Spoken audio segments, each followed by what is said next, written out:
तं येन तस्मै श्रीगुरवे नमः। श्रीचैतन्यमनोभीष्टं स्थापितं येन भूतले स्वयं रूप कदा मह्यं ददाति सपदान्तिकम्। वन्देऽहं श्रीगुरो श्रीयुतपदकमलं श्रीगुरून् वैष्णवांश्च श्रीरूपं साग्रजातं सहगण रघुनाथान्वितं तं सजीवं साद्वैतं सावधूतं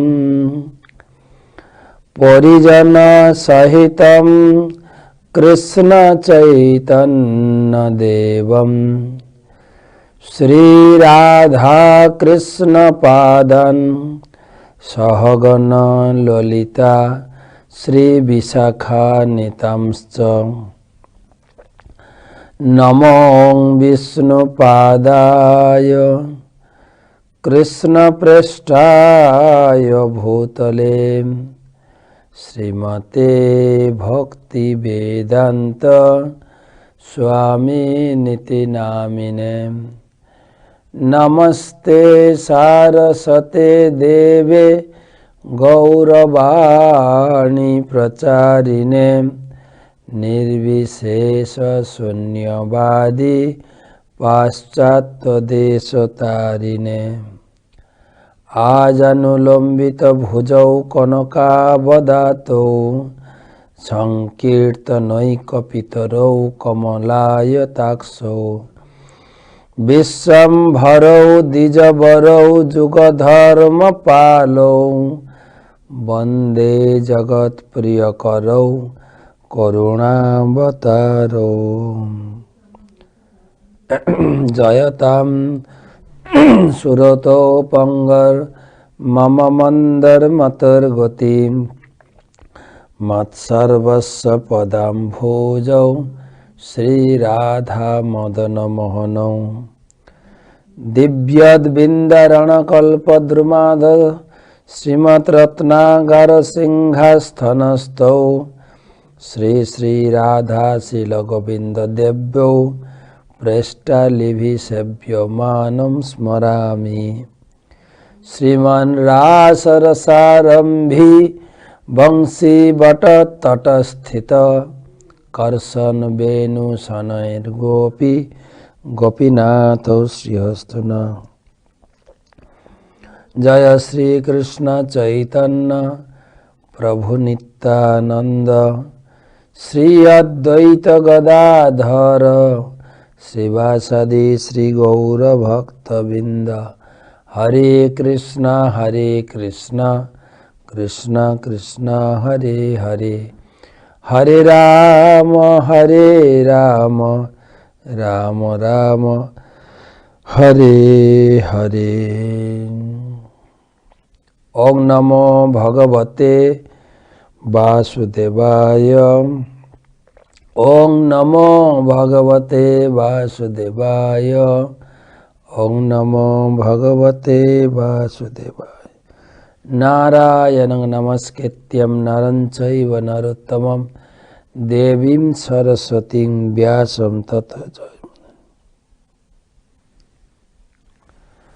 तमादिदेवं करुणानिधानं तमालवर्णं सुहितावतारम् अपार संसार समुद्र सेतुं भजामहे भागवत स्वरूपम।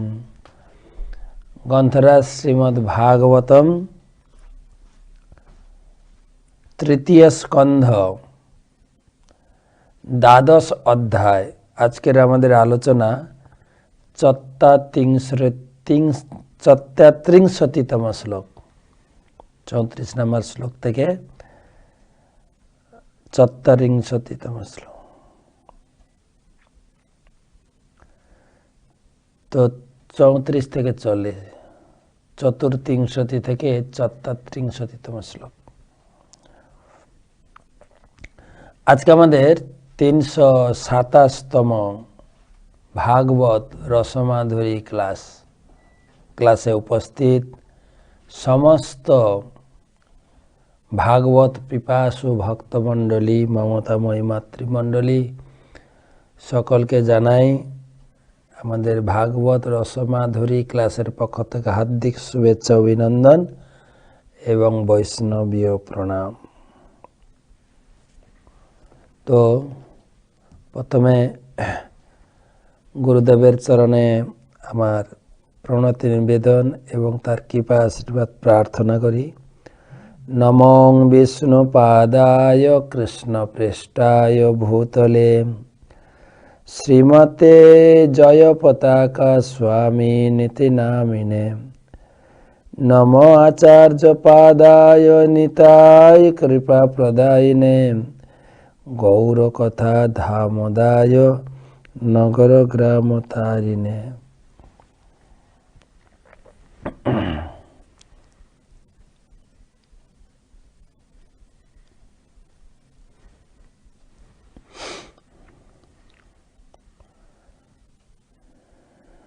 ভাগবত মাহাত্ম্য।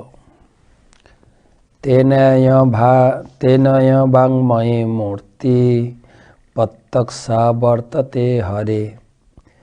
শ্রবণাৎ পাঠাৎ দর্শনাৎ পাপনাশিনী। এই শ্রীমদ্ ভাগবতম সাক্ষাৎ শ্রীহরির বাংময় মূর্তি। সেই ভাগবতমের দর্শন, শ্রবণ, পঠন এবং সেবন যে কিছু দ্বারা আমাদের পাপনাশিনী, পাপ নাশ হয়ে যায়।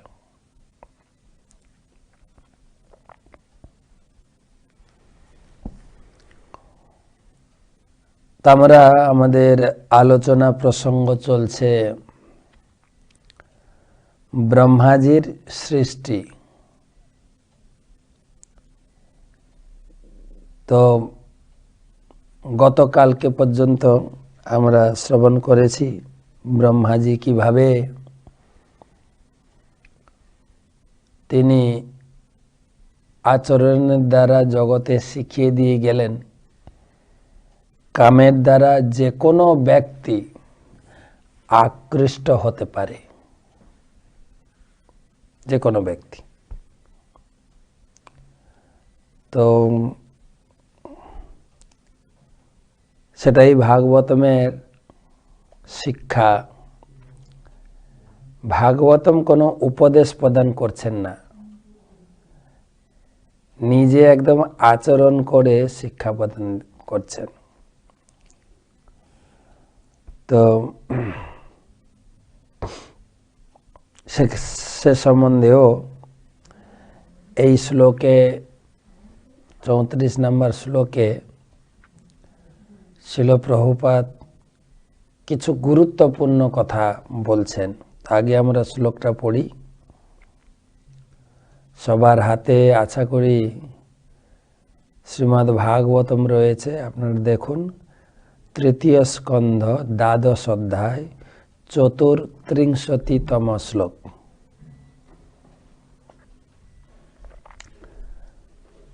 কদাচিৎ ধ্যায়ত স্রষ্টু বেদা আসংশ্চ চতুর্মুখাৎ কথম স্রক্সামহম লোকান সমবেতান যথা পুরা। কদাচিৎ ধ্যায়ত স্রষ্টু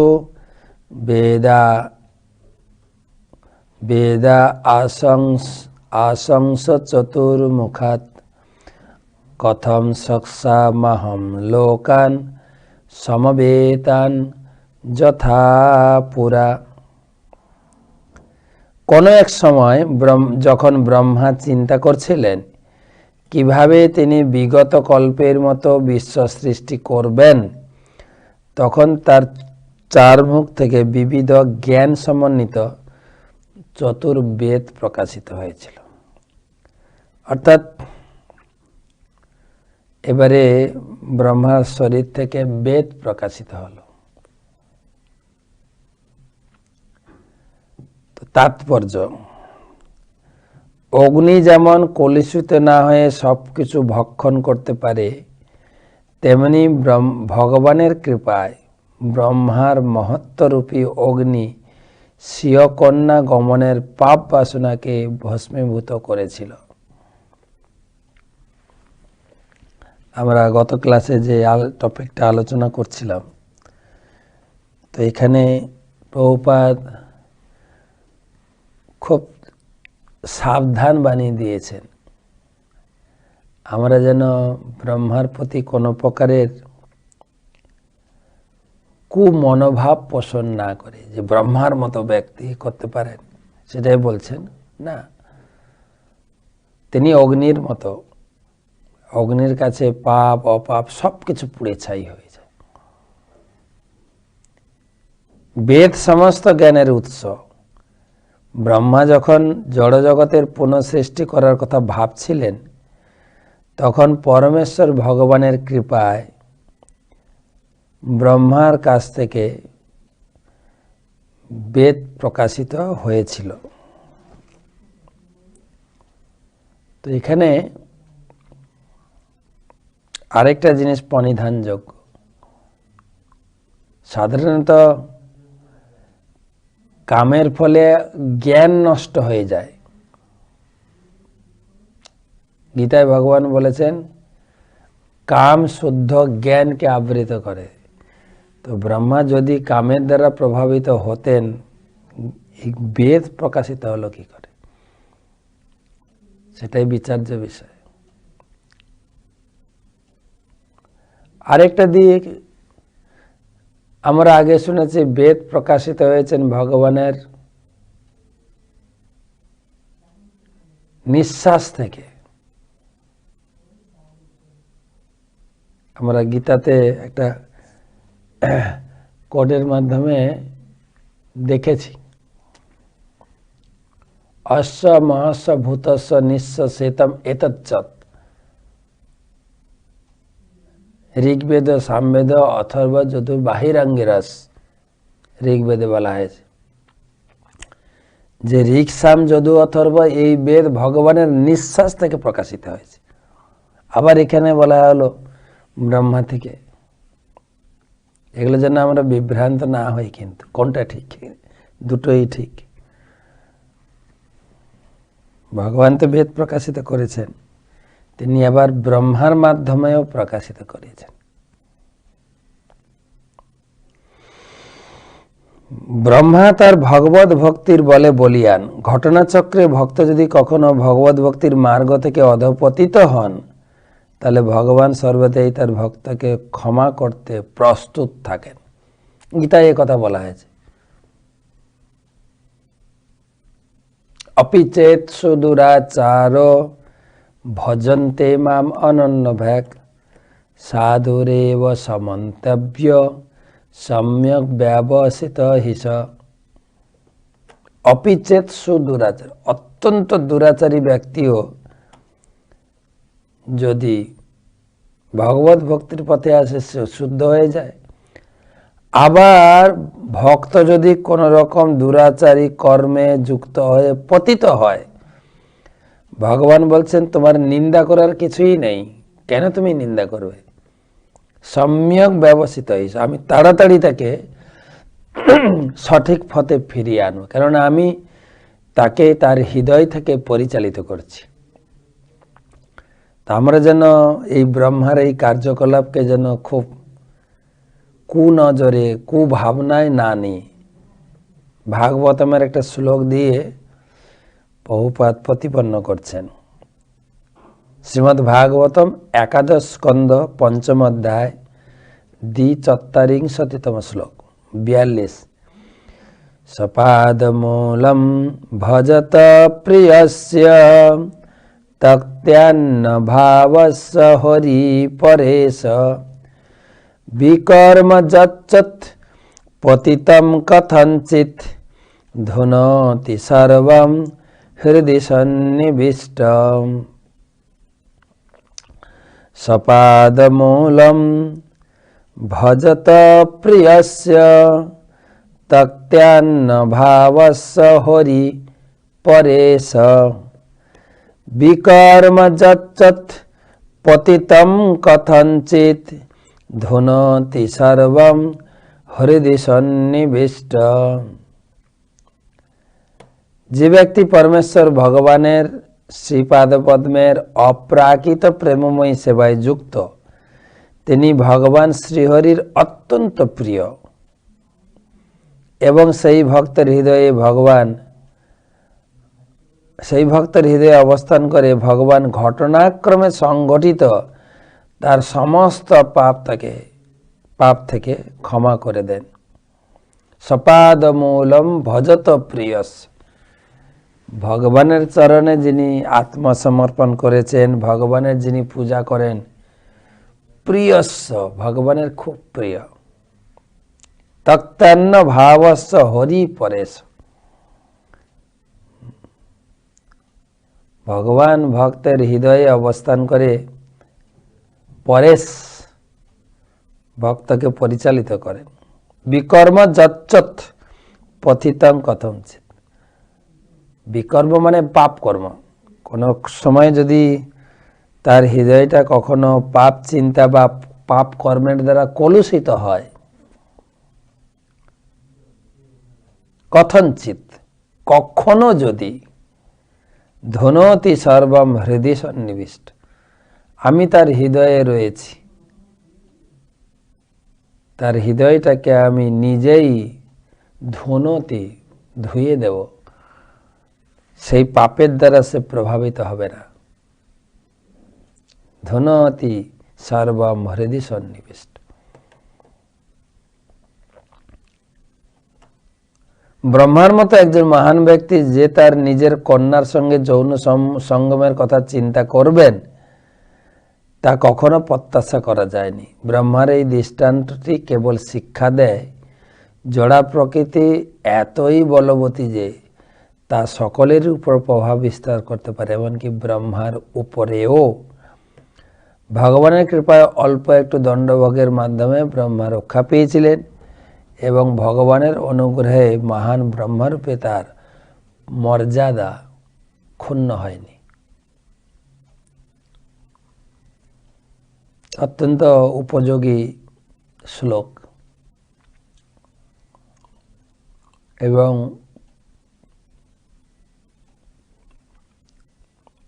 শিক্ষামূলক। আমরা সবাইকে একইভাবে যেন বিচার না করি। আমি যেরকম কামী বস্তু দেখলে কাম বাসনা দ্বারা প্রভাবিত হয়ে, ব্রহ্মাও সেরকম না। এটা ভুল বিচার হয়ে যাবে। সেজন্য অত্যন্ত সাবধান থাকতে হয়। তো বেদ, চতুর্বেদ প্রকাশিত হল।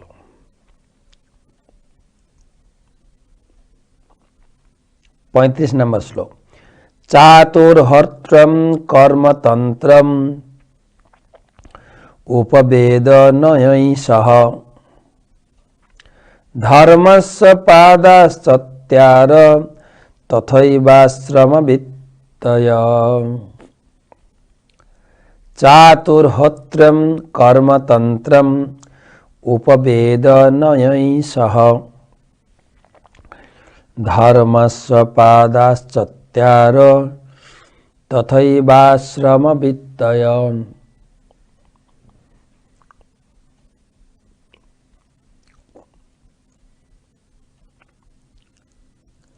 তারপরে বেদ সৃষ্টি হওয়ার পরে কি হলো? অগ্নিহোত্র যজ্ঞের 4 প্রকার উপকরণ, মানে যজ্ঞের যে 4টা উপকরণ। প্রথম হচ্ছে যজমান। যজমান মানে যিনি যজ্ঞ করবেন, মন্ত্র উচ্চারণ করবেন। হোতা, যিনি করাচ্ছেন। অগ্নি আর উপবেদ। উপবেদ মানে হচ্ছে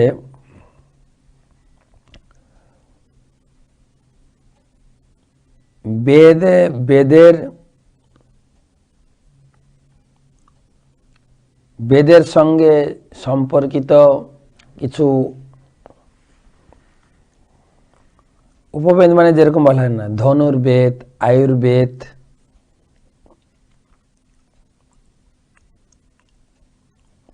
যুদ্ধ শিক্ষা বা আয়ুর্বেদ মানে চিকিৎসা শাস্ত্র, জ্যোতির্বেদ জ্যোতিষ শাস্ত্র, এগুলো সব উপবেদ বলে। এগুলো সৃষ্টি হয়েছিল।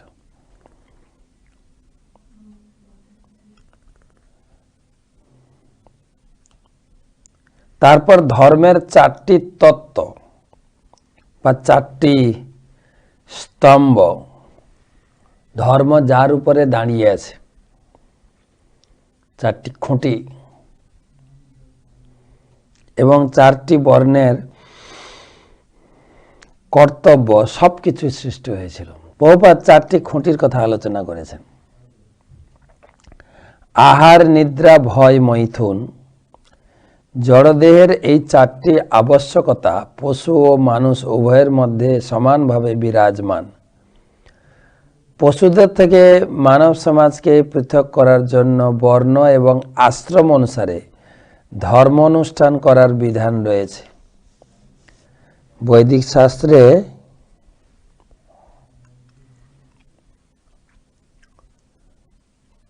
স্পষ্টভাবে সে সম্বন্ধে উল্লেখ করা হয়েছে। সেইগুলি হয়েছিল যখন ব্রহ্মা তার মুখ থেকে 4 বেদ প্রকাশ করেছিলেন।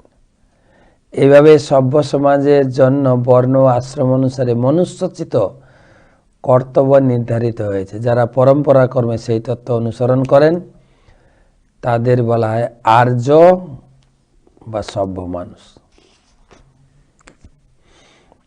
চাতুর্হোত্রম, যজ্ঞের 4 প্রকার উপকরণ, কর্মতন্ত্র,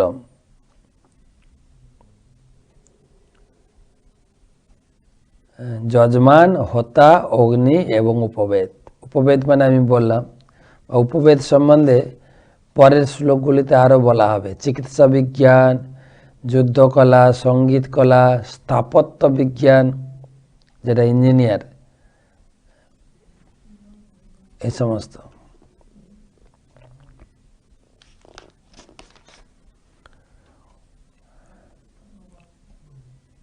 প্রকাশিত হয়েছে। এবং ধর্মের যে 4টি স্তম্ভ, সত্য, তপ, শৌচ ও দয়া, এই 4টি স্তম্ভ। তো বিদুর প্রশ্ন করলেন। বিদুর উবাচ সবৈ বিশ্ব সৃজামিষ বেদাদীন মুখত সৃজত যত যত যেনা সৃজত দেব তন্মে ব্রূহি তপোধন। সবৈ বিশ্ব সৃজামিষ বেদাদীন মুখত সৃজত যত যত যেনা সৃজত দেব তন্মে ব্রূহি তপোধন। বিদুর বলেন, এ তপোধন মহর্ষি, দয়া করে আপনি আমার কাছে বিশ্লেষণ করুন কিভাবে এবং কার সাহায্যে ব্রহ্মা তার মুখনিসৃত বৈদিক জ্ঞান প্রতিষ্ঠা করেছিলেন। যখন এই বেদের প্রকাশের কথা হইল তখন বিদুরজি প্রশ্ন তুলেছেন, কিভাবে এই বেদ ব্রহ্মাজি প্রতিষ্ঠা করলেন, কিভাবে অনুপ্রেরণা পেলেন এবং কার সাহায্যে এই বেদকে জগতে প্রতিষ্ঠা করেছেন। মৈত্রেয় ঋষি বলছেন, মৈত্রেয় উবাচ ঋগ্যজুষাম অথর্ব আখ্যান বেদান পূর্বদি মুখৈ। ঋগ্যজুষাম অথর্বাখ্যান বেদান পূর্বদি বীর মুখৈ। শাস্ত্রমিজ্যাং স্তুতি স্তোমম প্রায়শ্চিত্যং বেধাৎ ক্রমাৎ। ऋक् साम যজু साम अर्थ व्याख्यान वेदान पूर्वाधिभिमुखई शास्त्रमिद्यम स्तुति स्तोमम प्रायश्चित्तं वेदात क्रमात्। मैत्रेयजी बोलेन ब्रह्मार पूर्वादि मुख থেকে ঋক যজু সাম ও অথর্ব এই চারটি বেদ প্রকাশিত হয়েছিল। তারপর পূর্বে অনুচ্চারিত বৈদিক মন্ত্র ইজ্জা স্তুতি হোমের প্রতিপাদ্য বিষয় প্রায়শ্চিত্ত ক্রমান্বয়ে প্রতিষ্ঠিত হয়েছিল। বৈদিক মন্ত্র ইজ্জা মানে হচ্ছে পৌরোহিত্য, যিনি পৌরোহিত্য করেন, এবং প্রায়শ্চিত্ত। ব্রহ্মার মুখ থেকে বেদ প্রতিষ্ঠা হলো। आयुर्वेदम धनुर्वेदम गांधर्वम वेदम आत्मन स्थापत्य चासृजत वेदम क्रमात् पूर्वाधिभिमुखई। आयुर्वेद, धनुर्वेद, गांधर्व वेद, वेदमात्मन स्थापत्य चासृजत वेदम क्रमात् पूर्वाधिभिमुखई। তারপর চিকিৎসা বিজ্ঞান, যুদ্ধ কলা, সঙ্গীত কলা, স্থাপত্য বিজ্ঞান সমস্ত বেদ থেকে রচনা হয়েছিল, সমস্ত বেদ থেকে রচনা করেছিলেন। এইগুলি তার পূর্ব মুখ থেকে শুরু করে একে একে প্রকাশিত হয়েছিল। বেদে পুনর্জ্ঞান রয়েছে, পূর্ণ জ্ঞান রয়েছে, যা কেবল গ্রহের মানব সমাজেই নয়, অধিকন্তু অন্যান্য সমস্ত গ্রহের মানব সমাজের আবশ্যকীয় সর্বপ্রকার জ্ঞান এর মধ্যে রয়েছে। এর থেকে বোঝা যায় সঙ্গীত কলার মতো সামরিক বিজ্ঞান সমাজ ব্যবস্থার সংরক্ষণ জন্য আবশ্যক। এই সমস্ত বিভাগের জ্ঞানকে বলা হয় উপপুরাণ বা উপবেদ। পারমার্থিক জ্ঞান হচ্ছে বেদের মুখ্য বিষয়, কিন্তু মানুষের পারমার্থিক জ্ঞানের অন্বেষণে সহায়তা করার জন্য বৈদিক জ্ঞানের আনুষঙ্গিক শাখাসমূহের বিস্তার। এখানে একটা পরিধানযোগ্য আমি আলোচনা করব। বেদে সমস্ত জ্ঞান রয়েছে।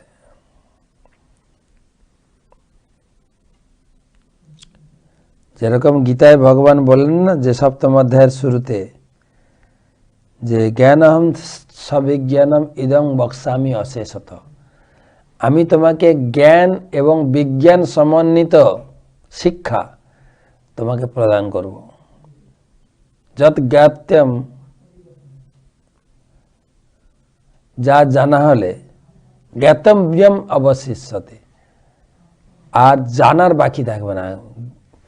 বলছেন গীতা ভাগবতম পড়লে সমস্ত জ্ঞান হয়ে যাবে। অর্থাৎ বেদের মধ্যে সমস্ত, বেদ মানে বেদ কথাটির অর্থই হচ্ছে জ্ঞান, বেদ বা জানা। সবেদবিদ, যিনি বেদকে জানেন তিনি হচ্ছেন বেদবিদ। আর সেই বেদের ভিতরে সব আছে। আমি একটা চার্ট বানিয়েছিলাম। প্রথম হচ্ছে বেদকে বলে শ্রুতি, যা শুনে শুনে মনে রাখতেন। আগেকার দিনে লিখিত আকারের গ্রন্থ ছিল না, তাই বেদকে বলা হয় শ্রুতি। তো শ্রুতি অ্যান্ড স্মৃতি, শ্রুতি শ্রুতি মানে বেদ, স্মৃতি মানে বেদকে যে ব্যাখ্যা করেছে, স্মৃতি। তো বেদের বেদকে চার ভাগে ভাগ করা হয়েছে, ঋক সাম যজু অথর্ব। আগে তো কেবল একটি বেদই ছিল, কেবল যজুর্বেদ ছিল।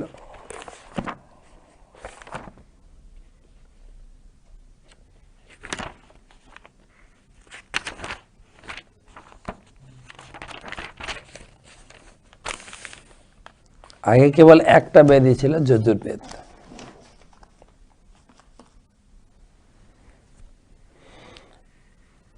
তো যজুর্বেদকে ব্যাসদেব তিনি বেদকে লিখে বেদকে চিন্তা করলেন এই কলিযুগের মানুষ একজন পুরো বেদ পড়তে পারবে না, তাই বেদকে তিনি 4 ভাগে ভাগ করলেন এবং 4 শিষ্যকে তিনি পড়ালেন, মুখ্য 4 শিষ্যকে।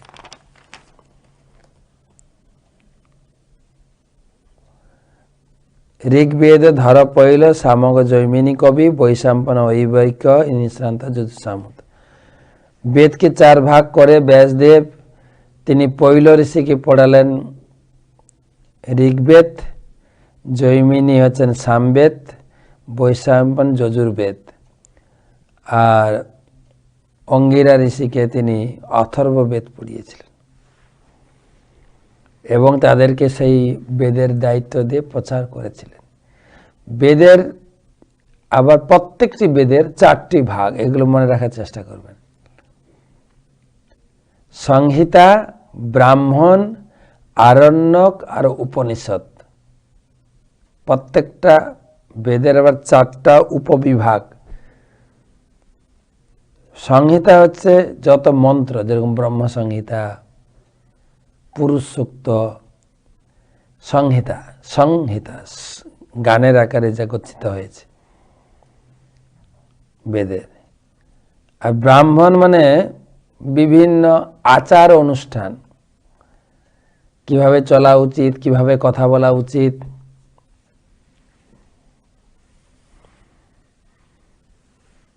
সারাদিনের আমাদের কার্যকলাপ।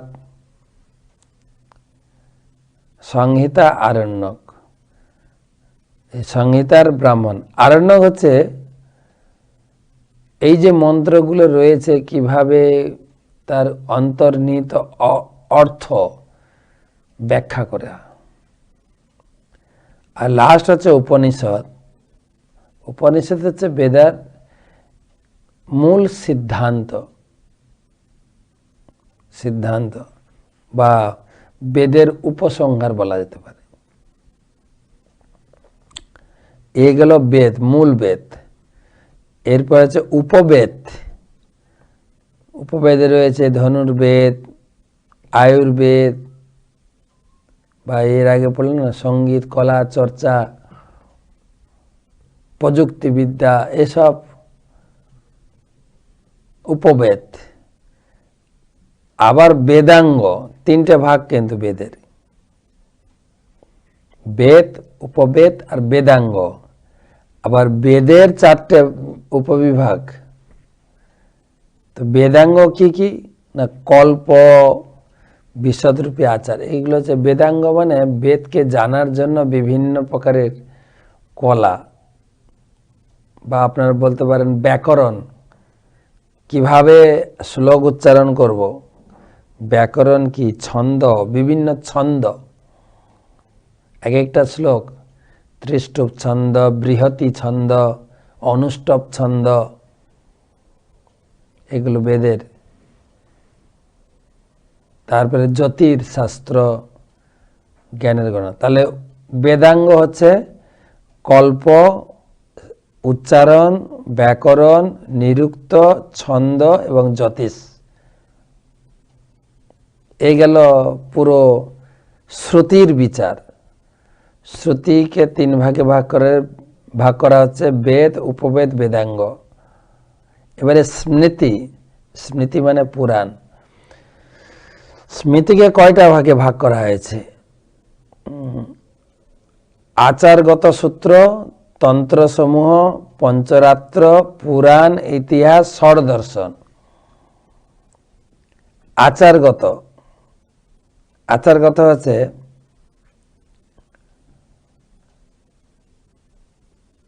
ব্রহ্মচর্য, গৃহস্থ আর ধর্মসূত্র। এগুলো বিভিন্ন বর্ণাশ্রমের লোকের জন্য কি কি আচার করা উচিত, আচরণীয়। তারপরে তন্ত্রশাস্ত্র, শিবতন্ত্র, দুর্গাতন্ত্র, তন্ত্রশাস্ত্র, স্মৃতি। তামসিক, রাজসিক, সাত্ত্বিক 3 ভাগ। পঞ্চরাত্র পদ্ধতি, যেটাকে বলে বৈষ্ণবীয় পূজা পদ্ধতি। তারপরে পুরাণ, টোটাল 36টি পুরাণ আছে, 18টি মুখ্য, 18টি গৌণ। তারপরে ইতিহাস, ইতিহাস মানে হচ্ছে রামায়ণ, মহাভারত, ষড়দর্শন, এগুলো সব ভগবান থেকে প্রকাশিত নয়, ভগবানের শক্তিতে আবিষ্ট ভক্তরা রচনা করেছেন, যেরকম ব্যাসদেব করেছেন। ষড়দর্শন, 6টা দর্শন আছে, বেদান্ত দর্শন, মীমাংসা, বেদান্ত দর্শন ব্যাসদেব লিখেছেন, মীমাংসা জৈমিনী, ন্যায় গৌতম, বৈশেষিক কনাথ, যোগ হচ্ছে পতঞ্জলি এবং সাংখ্য হচ্ছে কপিল। এই হচ্ছে মোটামুটি একটা শাস্ত্রীয় কি বলা যায় স্ট্রাকচার, কিভাবে আমাদের শাস্ত্রটা এসছে। তো এই শ্লোকে আমরা পাচ্ছি 39 শ্লোক, ইতিহাস পুরাণানি পঞ্চমং বেদমীশ্বরম সর্বেভ্য এভ বক্তৃভ্য সসৃজে সর্বদর্শনঃ। ইতিহাস পুরাণানি পঞ্চমং বেদমীশ্বরঃ সর্বেভ্য এব বক্তৃভ্য সসৃজে সর্বদর্শনঃ।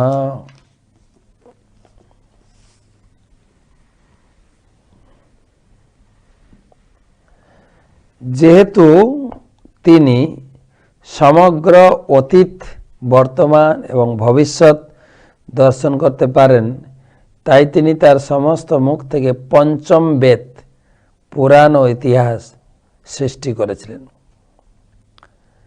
প্রপাত লিখছেন, এই পৃথিবীর বিশেষ দেশের ও জাতির ইতিহাস রয়েছে, কিন্তু পুরাণ সমূহ হচ্ছে সমগ্র ব্রহ্মাণ্ডের ইতিহাস, তাও আবার কেবল এই কল্পেই নয়, অন্যান্য বহু কল্পের।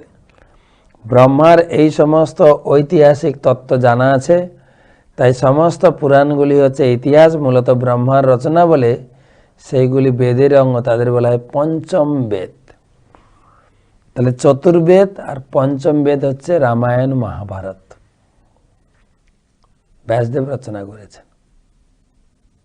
অনেকে প্রশ্ন করে, রামায়ণ তো বাল্মীকির মুনি লিখেছেন। না, বাল্মীকি মুনি বলেছেন, কিন্তু লিখিত আকারে শাস্ত্র এসছে তো এই কলিযুগের শুরু থেকে, দ্বাপরের শেষে ব্যাসদেব এই সমস্ত গ্রন্থ লিখিত আকারে রেখে গেলেন। কেন? কলিযুগের মানুষের জন্য। তো আমরা সে ইতিহাস জানি, ভাগবতমের শুরুতে আমরা পড়েছি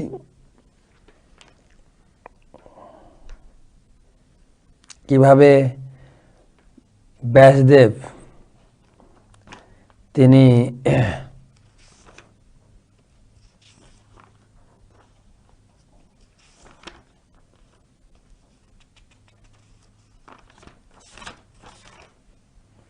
দাপরে সমানুপ্রাপ্তের তৃতীয় যুগ পর্যায়ে, ভাগবতমের প্রথম স্কন্ধ থেকে বলছি, জাত পরাশরাত যোগী ব্যাস অভ্যাম কলায় হরে। দাপরের শেষে, এই তো ব্রহ্মা থেকে প্রকাশিত হয়ে গেল, কিন্তু এগুলো কোনো লিখিত আকারে নেই। কিন্তু গুরুদেব তার শিষ্যকে বলতেন, শিষ্য মনে রাখতেন, শিষ্য তার শিষ্যকে বলতেন। এটা সত্যযুগ, ত্রেতা যুগ, দাপর যুগ পর্যন্তও ছিল।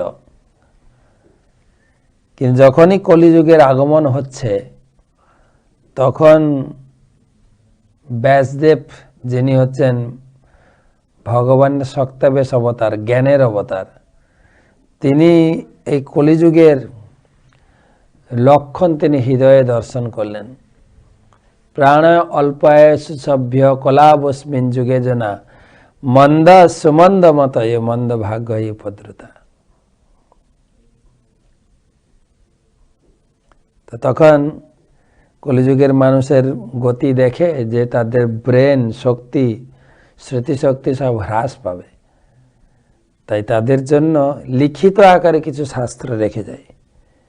তাই তিনি প্রথমে বেদ লিখলেন। প্রথমে বেদ, ভৌতিকানাম চ ভাবানাম শক্তি হ্রাসম চ তৎক্ষেত হ্রাসম কলিযুগে মানুষের শক্তি হ্রাস হবে।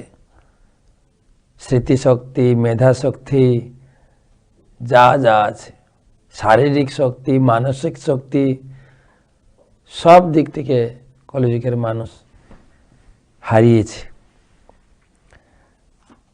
তো দুর্ভাগ্যস্ত জনন বিক্ষ মুনির দিব্যেন চক্ষুষ।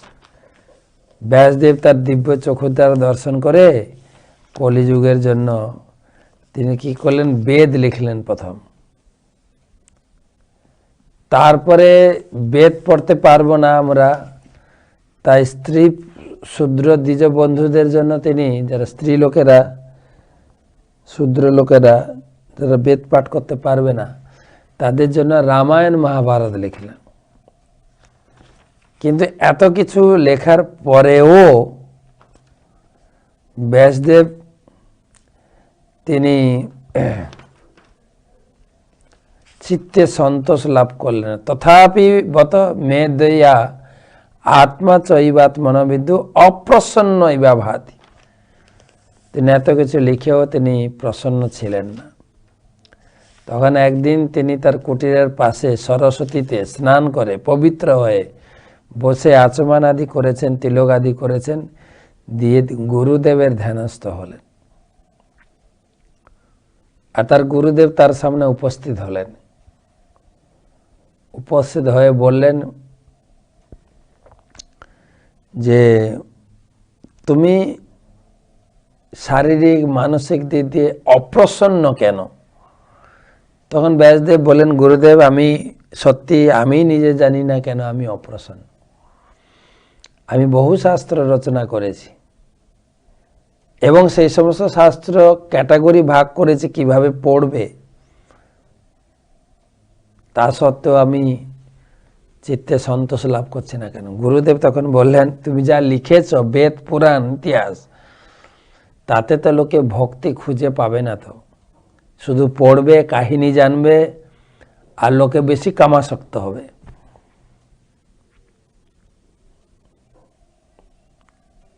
সবাই খুঁজে পড়ে ব্যাসদেবের জন্ম কিভাবে হলো, রাধা কৃষ্ণ কিভাবে মিলিত হয়েছেন, এইসব লোকে। সেই জন্য নারদ মুনি বললেন, তুমি অনেক কিছু করেছো কিন্তু যেটা করার কথা করনি। ন যৎ বতশ্চিত্রপদম হরের যশ জগৎ পবিত্রম কহিত কর্চিত তদ ব্যাসম তীর্থমুষ্ণন্তি মানসা ন যত্র হংসা নিরমন্ত শিক্ষয়া। তুমি যা করার কথা সেটা করনি, তুমি এমন কিছু লিখেছ লোকে পড়ে কেবল দুর্গন্ধ জিনিসগুলো খুঁজে বের করবে। তৎ ব্যাসম, যেরকম কাক নোংরা জায়গা থেকে সে খুঁটিয়ে খুঁটিয়ে খায়, তো মানুষ শাস্ত্র পড়বে, বেদ পুরাণ আদি পড়বে, কিন্তু দুর্গন্ধ পুঁতিময় জিনিসগুলো খুঁজে খুঁজে গ্রহণ করবে। কাম, বিশেষ করে কাম খুঁজবে। নযত্র হংসা নিরমন্ত উশিক্ষয়া। হংস জাতীয় লোকেরা বা বৈষ্ণব, তারা কিন্তু এই সমস্ত জিনিস পড়বে না। তো তাদের জন্য কিছু লিখে যাও। তদ্বাগ বিসর্গ জনতাঘ বিপ্লব যস্মিন পতি শ্লোকম অবদ্ধ পত্তপি নামানি অনন্তস্য যশোঙ্কিতানি যৎ শৃণন্তি গায়ন্তি গৃণন্তি সাধব। তুমি ভাগবতম লেখো, ভাগবতম শাস্ত্র, যা হচ্ছে সরাসরি ভগবানের মহিমা কীর্তন, লীলা কীর্তন, যা বৈষ্ণবদের একটা খোরাক তুমি রেখে যাও, যেটা পড়ে বৈষ্ণবরা খুব আনন্দ পাবে। আর জগতে সমস্ত প্রকার এই চার প্রকার পাপ পঙ্কিল, চারটে পাপ, আমিষ ভক্ষণ, অবৈধ সঙ্গ, নেশা, জুয়া খেলা, এই চার প্রকার পাপ কর্ম থেকে লোকে মুক্ত হয়ে আনন্দের ঢেউতে ভাসবে লোকে। জনতাঘ বিপ্লব। অঘ বিপ্লব মানে সমস্ত প্রকারের পাপ থেকে মুক্ত হয়ে মানুষ শুধু আনন্দ করবে। পাপ থাকলে আনন্দ করতে পারে না। দেখা যায় দূর থেকে মদ খেয়ে মাছ মাংস লোকে খেয়ে আনন্দ করে, এটা আনন্দ নয়। মানুষ হাসতেই পারে না তো আনন্দ করবে কি করে? বর্তমান বাজারে এখন একটা ক্লাব এসছে, লাফিং ক্লাব। মানুষ যেহেতু ঘরে হাসতে পারে না, তাই তাদেরকে, কেননা আর শরীরের চিকিৎসাটা হচ্ছে যে যত হাসতে পারবে সে তত নিরোগ থাকবে। আমাদের বৃন্দাবন ভ্রমণ করতে গেলে বৃন্দাবনের বিভিন্ন মন্দিরে যে সমস্ত মহাত্মারা রয়েছেন তারা বলেন, आप थोड़ा ताली बजाए और मुस्कुराए। ताली বাজান আর হাসুন। তালি বাজালে শরীর থেকে পাপ চলে যাবে, আর হাসলে মন থেকে অহংকার চলে যাবে। দুটো জিনিস। তো সেই জন্য এই চারটি পাপ কর্ম থেকে মুক্ত হয়ে মানুষ, তো সে লাফিং ক্লাসে কি করে, সকালে খুব ভোরে উঠে লোকে যায় কোনো পার্কে বা কোনো রাস্তায়, সেখানে কৃত্রিম কিছু চুটকি গল্প বলে নিজেরা হাসার চেষ্টা করে। তাই বলছেন লোকে যদি ভাগবতম পড়ে, তদ্বা বিসর্গ জনতাঘ বিপ্লব, জগতে একটা হরির নামের পাপশূন্য জীবনের বিপ্লব তৈরি হবে। যস্মিন প্রতি শ্লোকম অবদ্যবত, যার প্রত্যেকটি শ্লোক মানুষের ভিতরে জীবনে আনন্দের উদ্বেল নিয়ে আসবে। তুমি ভাগবতম লেখো। এই বলতে বলতে নারদ মুনি নিজের জীবনী বলা শুরু করলেন। দেখো, আমি ছিলাম দাসী পুত্র, কিন্তু যারা এই ভাগবত চর্চা করে তাদের সান্নিধ্যে এসে আমার জীবনটা পরিবর্তন হয়ে যায়। এক সময় চাতুর্মাসের সময় আমার কুটিরের সামনে জঙ্গলে 4 সাধু এসে চাতুর্মাস ব্রত করছিলেন, আর আমার মা তাদের সেবা করছিলেন। আমিও মায়ের সঙ্গে যেতাম। তারা আমাকে খুব ভালোবাসতো। তারা আমাকে ভাগবত কথা শোনাতো এবং মন্ত্র জপ করার তারা আদেশ দিয়েছিল। তারা আমাকে দীক্ষা দিয়েছিলেন। আর তাদের কৃপায় আমি ধীরে ধীরে এখন, তারা যে মন্ত্র দিয়েছিলেন, তারা যখন 4 মাস পরে চলে যায়, তখন আমি মায়ের কাছে থাকি। তারা যাওয়ার সময় আমাকে মন্ত্র দীক্ষা দিয়েছিল, আর তারা আমাকে তাদের ভোজন উচ্ছিষ্ট মহাপ্রসাদ খাইয়েছিল, যার দ্বারা আমার চিত্তের সমস্ত প্রকার কলুষ থেকে আমি মুক্ত হয়েছিলাম।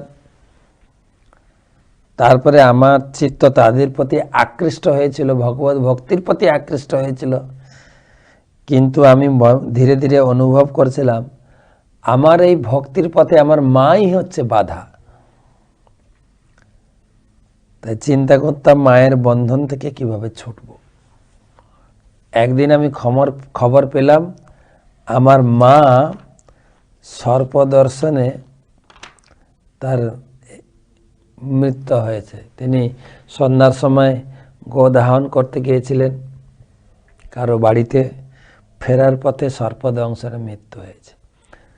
আমি খবরটি শোনার সাথে সাথে গৃহ ছেড়ে উত্তর দিকে গমন করলাম। কত পাহাড় পর্বত খনি সম্পদ অতিক্রম করে একটা গভীর জঙ্গলে প্রবেশ করে একটা বৃহৎ পুষ্করিণীর পাশে একটা সুউচ্চ বটবৃক্ষের নিচে আমি বসলাম। নারদ মুনি তার নিজের জীবনী বলছেন কিভাবে ভাগবত তার জীবনটাকে পরিবর্তন করেছে। তুমি ভাগবতম লেখো। আমি সেই পুষ্করিণীতে স্নান করলাম, পুষ্করিণীর জল পান করে নিজের যে পরিশ্রম ক্লান্তিকে দূর করতে পেরেছিলাম। তারপরে দীক্ষার সময় আমাকে আমার গুরুদেবরা যা মন্ত্র দিয়েছিলেন সেই মন্ত্র উচ্চারণ করে আমি ধ্যানস্থ হলাম, আমি ভগবানকে দর্শন করলাম, কিন্তু পরক্ষণে ভগবান আমার দর্শনের অন্তরালে চলে গেলেন।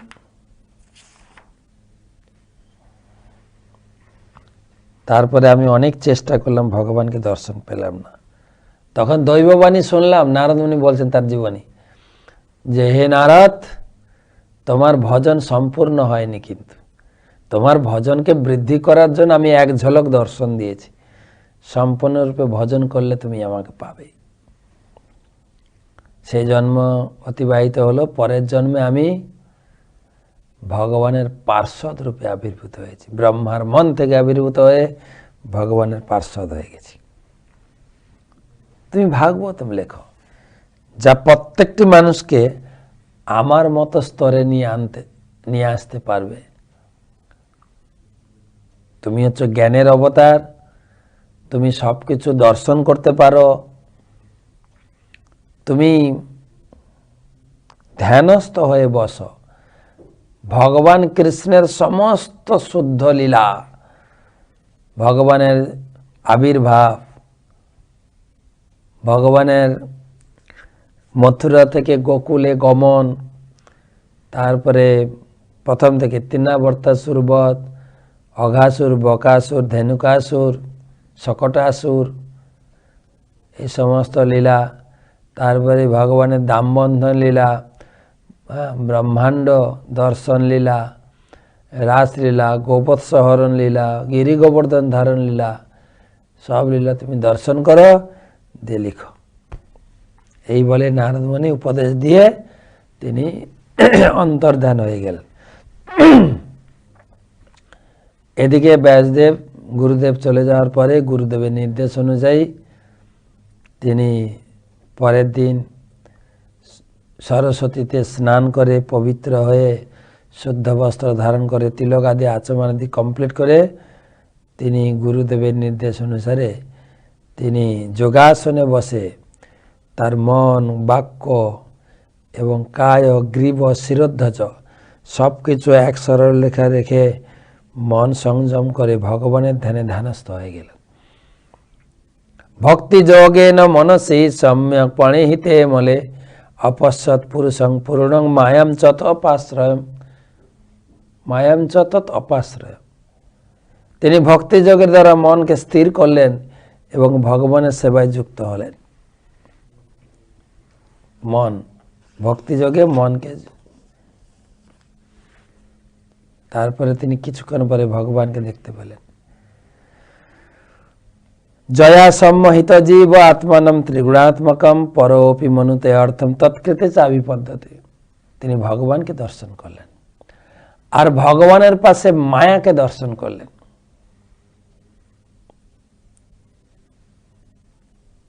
আর বুঝতে পারলেন এই মায়াই হচ্ছে জীবের মূল অসুখ।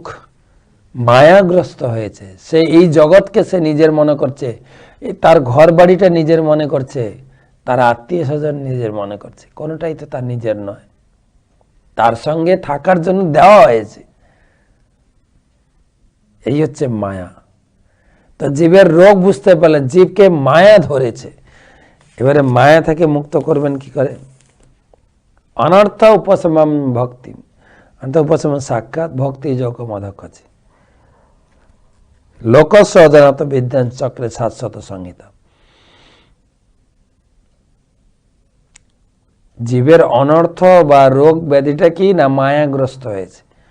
তাই মায়া ছাড়ানোর জন্য ওষুধ তৈরি করতে হবে। যেরকম হোমিওপ্যাথি লোকেরা দেখবেন আপনার কাছে সব কিছু জানবে, জেনে টেনে ওর বই খুলে খুলে মিলাবে, মিলিয়ে ওষুধ নির্ণয় করবেন।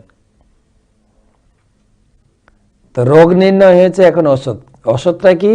সাক্ষাৎ ভক্তি যোগম অধক্ষজে। ভক্তি যোগটা অধক্ষজ কৃষ্ণের প্রতি যদি কেউ করে মায়া মুক্ত হতে পারবে।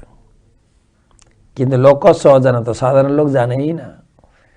বিদ্যান চক্রে শাশ্বত সংহিতা। কিন্তু আমি বিদ্যান, আমি জানি, আমি সেই মেডিসিন তৈরি করব। মেডিসিনটা কি? ভাগবতম।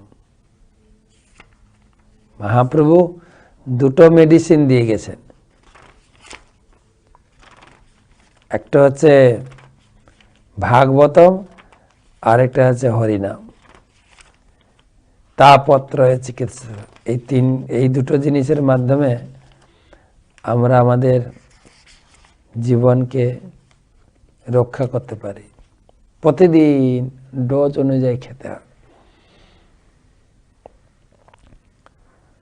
আর ভাগবতম লিখে জগৎকে শোনালেন, যস্যাং বৈশ্রুয়ে মাণায়াম কৃষ্ণে পরম পুরুষে ভক্তির উৎপদ্যতে পুংসাম শোক মোহ ভয়াবহ। গতদিন মন্দিরে ক্লাস দিতে গিয়ে এই শ্লোক বলেছিলাম। কেউ যদি নিয়মিত ভাগবত শুনে, ভাগবতম দর্শন করে, ভাগবতমকে প্রণাম করে, ভাগবতম পড়ে, কৃষ্ণের প্রতি খুব তাড়াতাড়ি ভক্তি উৎপন্ন হবে। কৃষ্ণে পরম পুরুষে ভক্তি উৎপদ্যতে পুংসাম, ভক্তি উৎপন্ন হবে। আর কি হবে? শোক মোহ ভয়াবহ, তিনটা দুঃখ থেকে সে মুক্ত হবে। যে তিনটা দুঃখে আমরা জর্জরিত হই। শোক, অতীতকালের শোক, অতীতে কাউকে আমরা হারিয়েছি। আমার স্বামী মারা গেছে, আমার স্ত্রী মারা গেছে, আমার ছেলে মেয়ে মারা গেছে, আমার মা মারা গেছে, আমরা এত টাকা সারদাতে নষ্ট হয়ে গেছে, আমার জমি দখল হয়ে গেছে। কিছু না কিছু পীড়া, অতীতের দুঃখ আমাকে সবসময় করে করে খায়। বলছে ভাগবত পড়লে ওই দুঃখটা তোমার ভুলে যাবে, দুঃখ থেকে মুক্ত হবে। আর মোহ মানে বর্তমানকালীন মোহ, আমার ঘর বাড়ি, আমার টাকা পয়সা, এই মোহ একটা কাজ করে। কোথাও গেলে আমরা স্থির থাকতে পারি না। আরে এই ঘরটা বন্ধ করি নেই, বিজনেসটা কেউ আবার চুরি করে নিল। মোহ হচ্ছে বর্তমান দুঃখ, আর শোক হচ্ছে অতীতকালীন দুঃখ, ভয় হচ্ছে ভবিষ্যতের দুঃখ। ভবিষ্যতে আমার কি হবে? আমি ব্যাংকে টাকা রাখছি, পাবো তো? ছেলে মেয়েকে এত সেবা করছি, তারা আমাকে দেখবে তো? আমার ব্যবসাটার চলবে তো? সবসময় একটা ভবিষ্যতের ভয় কাজ করছে। তুমি ভাগবত পড়ো, দিব্য আনন্দ থাকবে। অতীত, বর্তমান, ভবিষ্যতের কোনো দুঃখই তুমি প্রভাবিত হবে না। ভাগবতম পড়ো।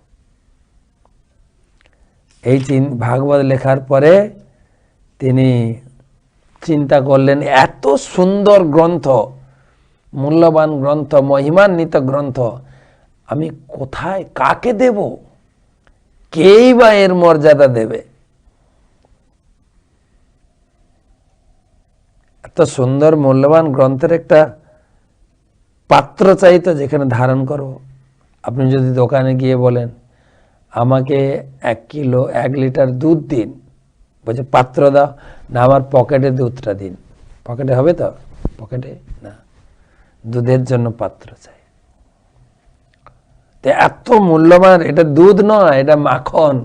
দুধ তো গীতা, সর্ব উপনিষদ গাব দগ্ধা গোপালন, দগ্ধা, দুধ হচ্ছে গীতা, আর ভাগবতম হচ্ছে মাখন। মাখন, চারি বেদ দধি ভাগবত নবনীত, মথিলেন সুখে খাইলেন পরীক্ষিত।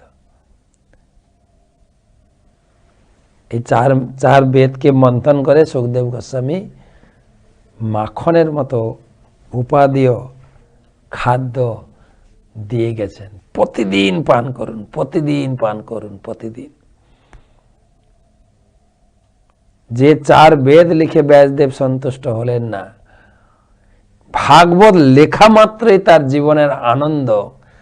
প্রথম শ্লোক 3টা দেখবেন, তিনি আনন্দ ব্যক্ত করেছেন।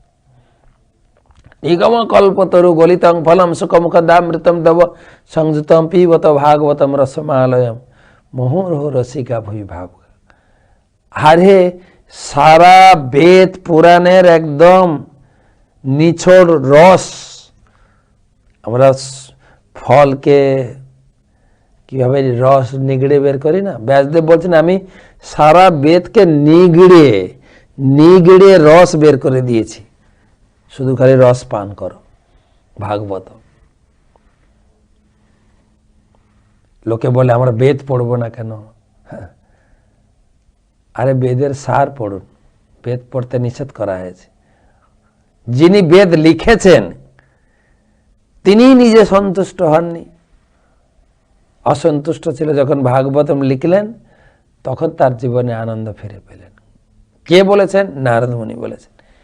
কে করেছেন? ব্যাসদেব করেছেন। আর আপনি করবেন কেন? ব্যাসদেব তো করে দেখিয়ে দিয়ে গেছেন, আপনি শুধু ভাগবত পড়লেই হবে, বেদ ঘাঁটার দরকার নেই। প্রভুপাদ বলেছেন বেদ যে লিখেছেন সে সন্তুষ্ট হয়নি, আর তুমি বেদ পড়েই কতটা সন্তুষ্ট হবে। আর এই বেদ, এই ভাগবতম লেখার পরে ব্যাসদেব চিন্তা করলেন এই উন্নত, অত্যন্ত উন্নত গ্রন্থটি কে ধারক হতে পারে, কে ধারণ করবে, কেই বা এই জগতের এই জ্ঞানকে পরম্পরাতে বয়ে নিয়ে যাবেন।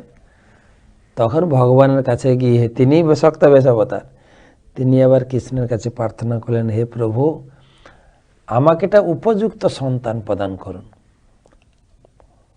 তাকে আমি পুরো ভাগবতম পড়াবো, নিজের মতো করে পড়াবো।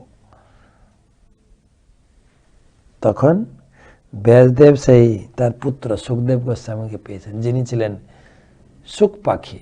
এই নিয়ে অনেকবার আলোচনা করেছে, ডিটেলসে যাচ্ছি না। তো সেই সুখদেবকে তিনি পড়ালেন এবং পড়িয়ে জগতে এই জ্ঞানের পরম্পরা ধারাকে প্রবাহমান করে গেছে। আর আমরা প্রতিদিন ভাগবত পড়ছি, বলছি, দেখছি এই ভাগবতম প্রথমে ব্রহ্মাকে বলেছিলেন, ব্রহ্মা বলেছেন নারদকে, নারদ বললেন ব্যাসদেবকে। আর ব্যাসদেবের সেই গ্রন্থ আমরা পেয়েছি, তাও সংস্কৃতে ছিল। আমরা তো জানতাম না গীতা কোনটা, ভাগবতম কোনটা। আমি তো নিজে জানতাম না, এবং আমি গ্রন্থ প্রচার করতে গিয়ে দেখি লোককে যদি বলি একটা ভাগবতম রাখুন, গীতা ভাগবতম আমার আছে।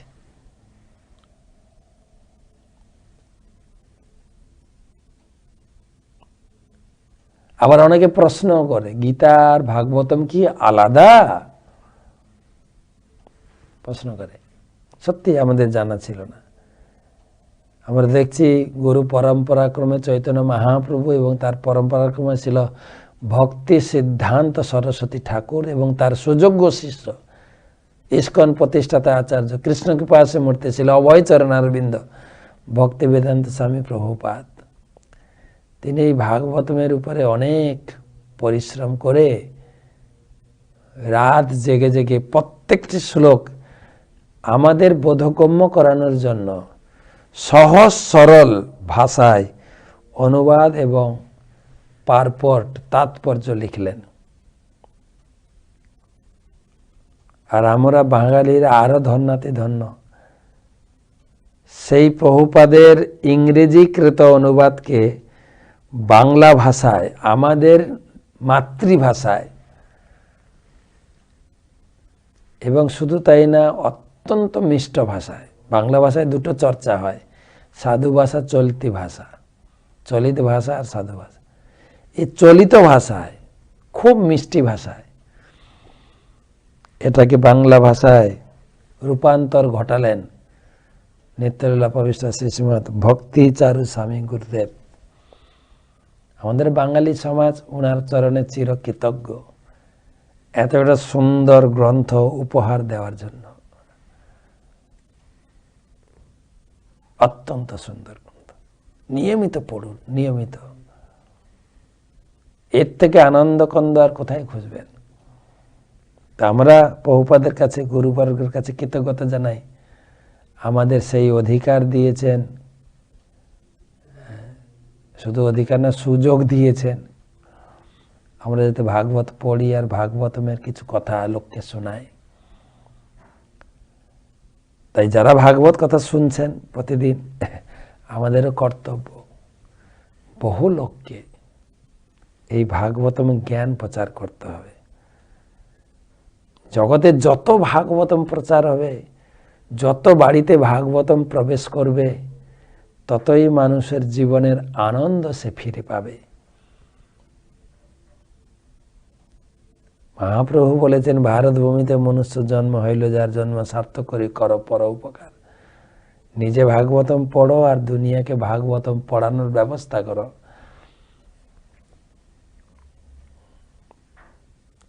ভাগবতমের সংস্পর্শে সমস্ত দুঃখ শোক থেকে সে নিবৃত্তি পাবে। তাই আমাদের প্রত্যেকের প্রয়াস হওয়া উচিত।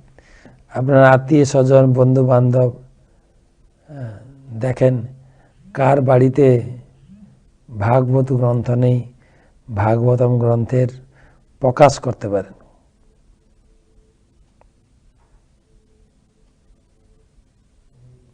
চৈতন্য ভাগবতমে বলা হয়েছে, ভাগবত থাকয়ে যার ঘরে কোনো অমঙ্গল নাহি তথাকারে।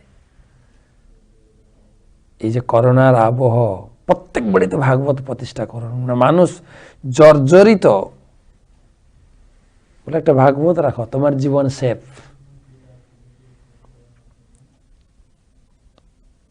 যেখানে ভাগবতম থাকে ভগবানের সমস্ত শক্তি সেখানে বিরাজ করে। এবং আমরা যে প্রতিদিন ভাগবত মাহাত্ম্য পাঠ করছি, তেনই বাংময়ী মূর্তি প্রত্যক্ষ বর্তত হরে। এই ভাগবত হচ্ছে সাক্ষাৎ ভগবানের বাংময়ী মূর্তি, বিগ্রহ। সেবনাথ পঠনাথ শ্রবণাথ পাঠাৎ দর্শনাথ পাপনাশী। পড়তে পারেন না, পরে প্রতিদিন দর্শন করুন, প্রণাম করুন, তাতেই আপনি সুরক্ষিত। সাক্ষাৎ ভগবান। তো এই ইতিহাস প্রসঙ্গে এসে গেল যে ব্রহ্মাজি বেদ, পুরাণ, বেদাঙ্গ, উপবেদ সব সৃষ্টি করেছেন। এগুলোর দ্বারা আপনি আবার প্রভাবিত হন না। এগুলো থেকে শিক্ষা দেওয়া হয়েছে জগতের এই জিনিসগুলি প্রয়োজন, কিন্তু কলিযুগের মানুষ বেদের যে বিস্তার তারা পড়ে বুঝতেও পারবে না, শেষও করতে পারবে। তাই ব্যাসদেব কলিযুগের জন্য এই সমস্ত বেদের নিগড়ে রস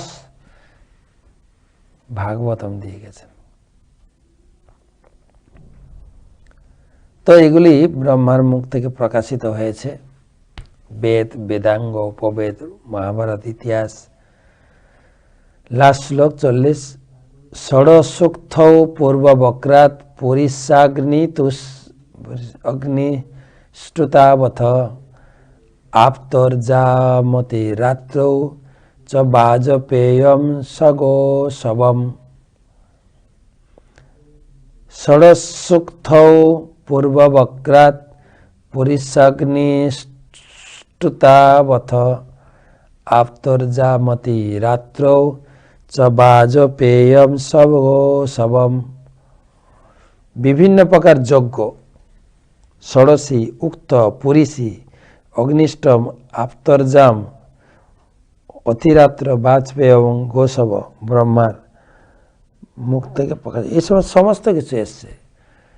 এবং এর আগের আলোচনায় আমরা শুনেছিলাম ব্রহ্মা এবং বেদ একসঙ্গে প্রকাশিত হয়েছে, অর্থাৎ ব্রহ্মাই বেদময়ী মূর্তি, তার থেকে সব ধীরে ধীরে প্রকাশ। কারণ ব্রহ্মা একদম সরাসরি ভগবানের শরীর থেকে সৃষ্টি হয়েছে।